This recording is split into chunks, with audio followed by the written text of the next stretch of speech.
বৈদিক সনাতনী যে আলোচনার চ্যানেল, সেই বেদান্ত হিলিং এই চ্যানেলে আপনাদের স্বাগত। বৈদিক শাস্ত্র, সনাতনী গ্রন্থ এর নির্যাসটুকু আপনাদের সামনে তুলে ধরার একমাত্র প্রয়াস। তার মাধ্যমে আপনাদের যে অন্তহীন প্রশ্ন মনের মধ্যে ধাবিত হয়, সেই প্রশ্নের উত্তর দেওয়ার সৎ প্রচেষ্টা চালিয়ে যাচ্ছি, যাতে এই বৃহৎ জনমানসের মধ্যে কিয়দংশ সনাতনী বৈদিক শিক্ষায় শিক্ষিত হয়ে জীবনের মূল ভাবধারার মধ্যে জীবনকে বেঁচে এগিয়ে নিয়ে যেতে পারে এবং সঠিকভাবে আনন্দের সাথে, নিরাময়ের সাথে এবং নানা রকম অনুভূতির সাথে যা প্রকৃতির সঙ্গে সংযুক্ত, সেই অনুভূতির মাধ্যমে নিজের জীবনচর্চাকে এগিয়ে নিয়ে যাওয়ার জন্য এক অনবদ্য প্রচেষ্টার মাধ্যমে কিছু শিক্ষায় শিক্ষিত হয়ে পরবর্তী প্রজন্মকে কিছু জ্ঞান দিয়ে যেতে পারে।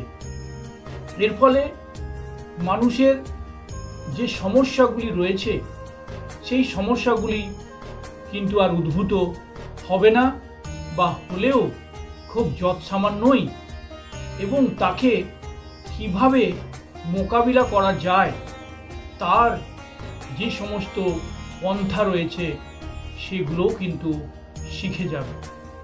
ফলে আধুনিক জগতের যে ব্যাধি, যে জরা, যে জনমানসের মধ্যে যে হিংসা, যে ঈর্ষা, লোভ এবং বেঁচে থাকার যে একমাত্র উপায় অর্থকেই চিনেছে, সেই অর্থই যে অনর্থের মূল, প্রয়োজনাতিরিক্ত অর্থ যে মানুষকে ধূলিসাৎ করে দিতে পারে, সেই জ্ঞানটুকু বোধগম্যতার মধ্যে আর থাকছে না।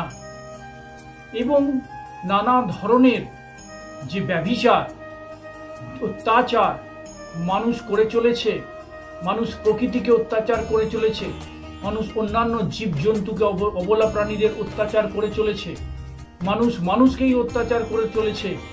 এবং এর মধ্যে এই মোবাইলের যে ঋণাত্মক অবদান, ঋণাত্মক যে অবদান, ধনাত্মক অবদান নয়, ঋণাত্মক অবদান, তা কিন্তু খুবই ভয়ঙ্কর। এই মোবাইলের মাধ্যমে নানান ধরনের কুশিক্ষায় কুশিক্ষিত হয়ে এই জনমানসের মধ্যে কিছু মানবরূপী পশুর থেকেও অধম মানুষেরা, যারা মানুষ নামের কলঙ্ক, যাদের মান ও হুঁশ দুটোরই অভাব রয়েছে, তারা এই অত্যাচার করে চলেছে অবলা প্রাণীদের এবং সাধারণ মানুষদের। এই সাধারণ সৎ মানুষেরা আর এই সমাজের মধ্যে সুস্থভাবে ও শান্তিতে বসবাস করতে পারছে না। তারা সবসময় এই মানব রূপী পশুদের দ্বারা আক্রান্ত হচ্ছে। সুতরাং সনাতনী এই সমস্যা থেকে বেরিয়ে আসার একমাত্র উপায়, বৈদিক যে সংস্কৃতি, এই ধরনের ব্যভিচার অত্যাচার থেকে বেরিয়ে আসার একমাত্রই পথ, আর কোনো অন্য পথ নেই। এই পথে যদি আমরা আমাদের পরবর্তী প্রজন্মকে সুশিক্ষিত করে তুলতে না পারি, তাহলে আমাদের জন্য ভয়ালো ভয়ঙ্কর ভবিষ্যৎ অপেক্ষা করছে, যাতে আপনাদের পরবর্তী প্রজন্ম যারা ভালো রাস্তায় চলবে তারা নিষ্পেষিত হবে এবং প্রতি ক্ষেত্রে তাদের জনমানসে এক নতুনভাবে সমস্যার মধ্যে পড়তে হবে প্রত্যহ, যার ফলে তারা সুন্দর যে জগৎ, সুন্দর যে পৃথিবী, এই ধরিত্রী মাতার যে অপরূপ সৌন্দর্য, সেই সৌন্দর্যের মধ্যে শান্তিতে বসবাস করতে পারবে না। আজকের মূল বিষয়বস্তু হলো কর্ম ও কার্যের মধ্যে কি কিছু পার্থক্য রয়েছে?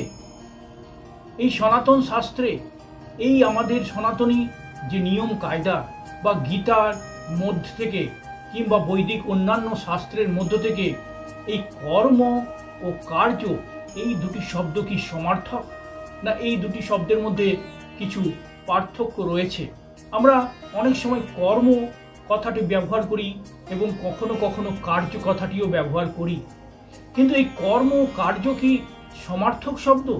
একই মানে, একই অর্থ, না এর মধ্যে কোনো সূক্ষ্ম পার্থক্য রয়েছে? সাধারণ বাংলার বা সংস্কৃতের ভাষাগত দিক থেকে কর্ম কার্যের মধ্যে এক ধরনের পার্থক্য রয়েছে, কিন্তু সনাতনী বৈদিক শাস্ত্র অনুযায়ী কর্ম হচ্ছে এক বিশাল বৃহৎ চিন্তা ভাবনার এক ফসল। কর্ম সেই ক্রিয়াকে বোঝায় যে ক্রিয়া মানুষ করার সময় বা যে কোনো প্রাণী করার সময় বা যে কোনো দেব দেবী বা অন্যান্য সমস্ত যে লোকে অধিবাসীরা আছেন, এঞ্জেল বা দেবদূতরা আছেন, এই কর্ম করার সময় এক মহৎ চিন্তা ভাবনার মধ্যে যেতে হয়। সেই চিন্তা ভাবনা যদি মহৎ হয় তাহলে সেটা সুকর্ম হিসেবে পরিচিত হবে এবং তার ফল আপনারা পাবেন। এবং সেই কর্ম যদি কুচিন্তা দ্বারা পরিবেষ্টিত হয় তাহলে কিন্তু তার নেগেটিভ ইফেক্ট আপনাদের ভোগ করতে হবে।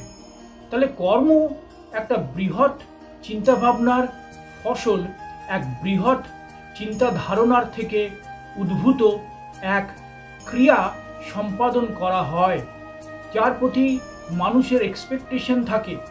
মানুষ কোনো কর্ম যখন করার চিন্তা করে তখন এক্সপেক্ট করে সেটা করে। আর কার্য হলো সেই বিষয় যেটা দৈনন্দিনভাবেও আমরা করে থাকি এবং ভগবানের সেবা করা, প্রত্যহ ভগবানের সেবা করা, নাম জপ করা, পুজো করা ইত্যাদি কার্যের মধ্যে পড়ে। আবার দৈনন্দিন জীবন ধারণের জন্য যে সমস্ত ক্রিয়াগুলো আমরা করে থাকি সেগুলোও কার্যের মধ্যে পড়ে এবং কার্যের দ্বারা একটা ফল আমরা পেতে পারি। সেই ফল হলো আমাদের দৈনন্দিন বা মাসিক কিংবা বাৎসরিক যে কার্যপ্রণালীর মধ্যে রুটিন ওয়ার্কের দ্বারা আমরা করে চলেছি, সেটা ভগবানের নামগান সেবা কার্য হতে পারে, আবার রান্না করা, দৌড়ানো, খেলা, চাষবাস করা, কারখানায় কাজ করা, স্কুলে যাওয়া, পড়াশোনা শিক্ষা লাভ ইত্যাদি নানা বিষয়ে আমরা ইনভলভ থাকতে পারি। সেটা কার্যের মধ্যে পড়ছে, তার একটা ফল আমরা অবশ্যই পাই। যে ভালো খেলা করছে সে খেলোয়াড় হিসেবে নাম করতে পারে, যে ভালো পড়াশোনা করছে সে ভালো জায়গায় তার নাম হতে পারে, পড়াশোনার ক্ষেত্রে ভালো চাকরি করতে পারে। যারা আঁকার দিক থেকে আছেন, যারা গানের দিক থেকে আছেন, এই ধরনের নানান ধরনের পেশায় নিযুক্ত ব্যক্তিরা যারা কার্যের মাধ্যমে নিজের দৈনন্দিন প্র্যাকটিস অভ্যাস এর মাধ্যমে নিজেকে এক একটা ফিল্ড বা এক একটা প্রফেশনে নিয়ে যেতে পেরেছে, সমস্তটাই কিন্তু কার্যের মধ্যে পড়ছে। সেখানে তারা তৎক্ষণাৎ বা পরে বা অনেক পরে তারা তাদের এক্সপেক্টেড ফল পাচ্ছে। আর কর্ম হলো সুচিন্তিত প্রয়াস, যেটার মধ্যে একটা ইনোভেটিভ ভাবনা থাকবে। কর্মের মধ্যে একটা ইনোভেশন থট থাকে।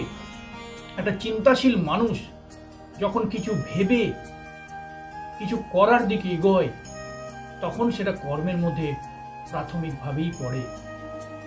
আবার কারোর প্রতি যখন সদয়ভাবে কিছু ভালো ক্রিয়া সম্পাদন করেন, দান, পুণ্য এবং অন্যান্য ধরনের বৃহৎ কর্ম, মন্দির তৈরি, প্রতিষ্ঠা এবং জনসাধারণের মধ্যে কিছু সুশিক্ষা প্রদর্শনের মাধ্যমে জনমানুষকে সঠিক পথ দেখানো এবং মানুষকে সাহায্য করা, অবলা প্রাণীদের সাহায্য করা, এই ধরিত্রী মাতাকে পরিষ্কার পরিচ্ছন্ন করে সাজিয়ে তোলা, অরণ্যকে সুন্দর করে সাজিয়ে তোলা, তার মধ্যে একটা সুচিন্তিত প্রয়াস রয়েছে।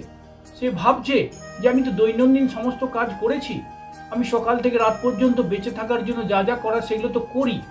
আমি অর্থ উপার্জন করি, আমি শিক্ষক, আমি পড়াই, আমি ডাক্তার, আমি চিকিৎসা করি, আমি উকিল, আমি কোর্টে বিভিন্ন ধরনের আইন সংক্রান্ত কাজ করে থাকি।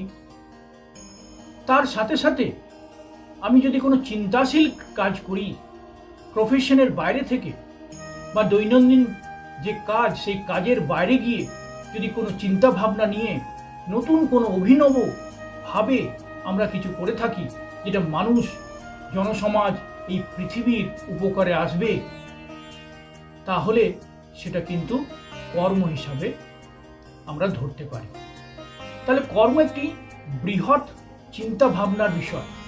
এই বৃহৎ চিন্তা ভাবনার মাধ্যমে কোনো ক্রিয়া যখন সম্পাদিত হয় মানুষের দ্বারা, তখন সেটা মানবের কর্ম হিসাবে তার যে হিসাবের খাতায় ভগবানের কাছে লিপিবদ্ধ হয়, এবং তার ফল সে জন্ম জন্মান্তরে পেতে পারে। তার সুকর্মের জন্য তার ফল তাকে ভুগতে হবে, আবার কুকর্মের জন্যও তাকে ফল ভুগতে হবে। তাহলে ফল ভোগ করা কিন্তু অনিবার্য। যেমন কর্ম করবে তেমনি ফল পাবে। তার মানে ফল কিন্তু পেতেই হবে, আর কর্ম করতেই হবে। তাহলে কর্ম না করে যদি বসে কেউ থাকে, তাহলে সেটাও তার ক্ষেত্রে কর্ম হিসাবেই ধরা হবে। সে বসে বসে কাটিয়েছে, তাহলে বসাটাই ছিল তার কর্ম, সেটাই তার কর্মের মধ্যে পড়ে যাবে। সে কিছু করেনি, সে বসে ঘুমিয়ে দিন কাটিয়ে দিয়েছে। কেউ যদি মোবাইলে গেম খেলে খেলে দিন কাটায়, সে চিন্তা করছে যে আমি মোবাইলে খেলে খুব আনন্দ পাচ্ছি, এটাই তার কর্ম হয়ে গেল, তার ফল তাকে ভুগতে হবে। তার মানে সুচিন্তিত কোনো প্রয়াস সে করছে, কিন্তু সেই প্রয়াসটা তার পক্ষে সু না কু, সেটা কিন্তু বুঝতে হবে। তাহলে কর্ম ও কার্যের মধ্যে একটা সূক্ষ্ম পার্থক্য রয়ে গেছে, কিন্তু অনেক সময় কর্ম কার্যের দ্বারা এবং কার্য কর্মের দ্বারা প্রভাবিত হয় এবং একে অপরে মিলে যায়। তার ফলে পার্থক্য করা খুব কঠিন হয়ে পড়ে। ধন্যবাদ।